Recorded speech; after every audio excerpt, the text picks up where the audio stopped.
past history and recent church history illustrate the dangers of baptizing even those who are not truly saved, whether they were infants or children or adults. And that's happened with Presbyterians and Baptists and all others who dismiss or confuse this connection of baptism with conversion. If a person is not truly converted, he should not be baptized. And so as we're talking about this, we need to say infant baptism then clearly violates this biblical connection, because a baby cannot repent and believe. An infant cannot articulate truth and exercise faith. Jesus' words in Matthew 28 and Peter's words in Acts chapter 2, those are the two main texts that command baptism. And they give no reason whatsoever to baptize infants. Acts 2:41 does not say those who receive the word and their children were baptized and added. No. It says those who receive the word were baptized and added.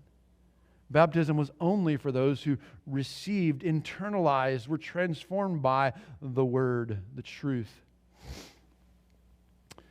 Now, of course, I know our Christian brothers who do baptize babies offer other reasons that they say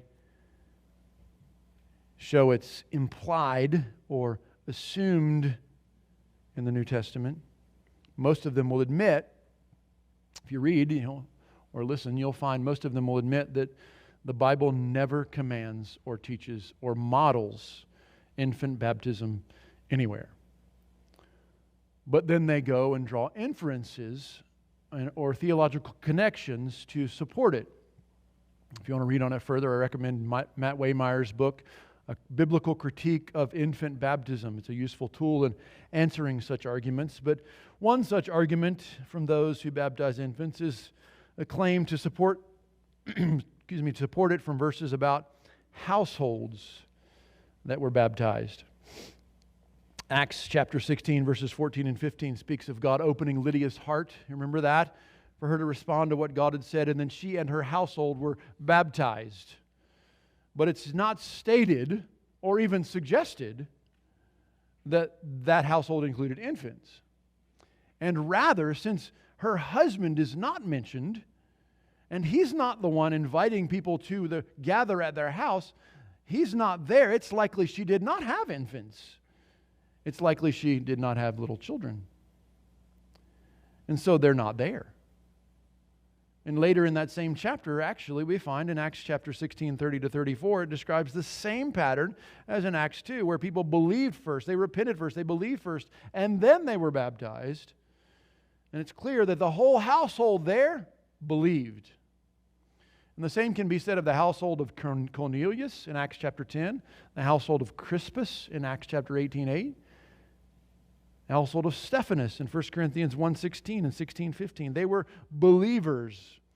All of them in the household were even servants in the church, or they were the first fruits of the ministry of the gospel. They were believers. And so rather than supporting infant baptism, the household passages actually support the clear teaching of the rest of the New Testament that connects baptism with adult conversion. Adult conversion. As well, 1 Corinthians 7 says that a believer's children and a believer's spouse, an unbelieving spouse and their children, are sanctified. That refers to the believer's own influence. There's no hint of the spouse or the children being baptized in that context.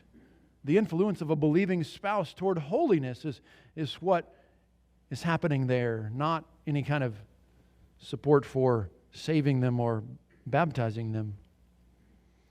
Further, when Jesus welcomes the little children to Himself, or when He compares the faith of compares our faith, adult faith, to childlike trust, that has nothing to do with including infants, children, into a theological covenant in which they should be baptized.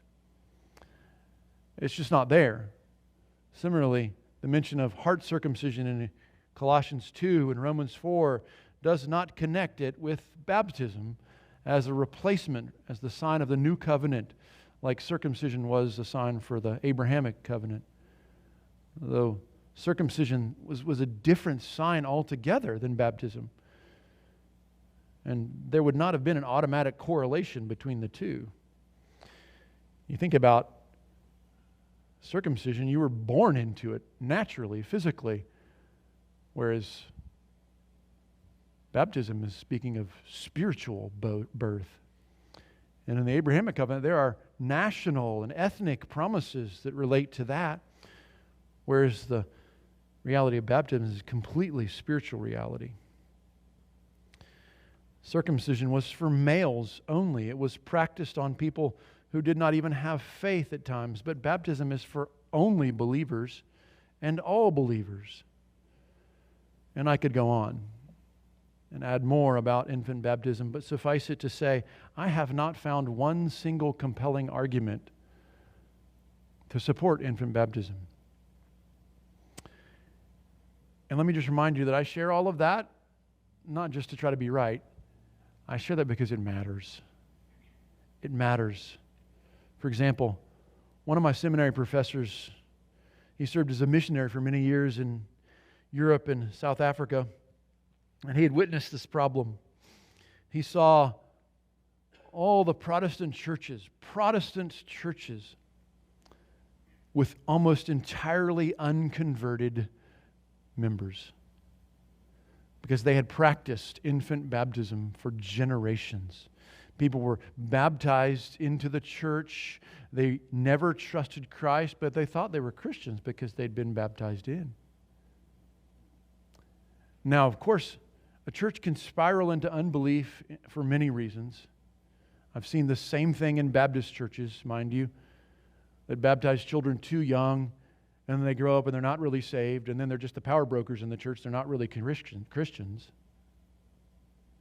Again, the reason this issue matters is because it affects whether a person is really a Christian or not.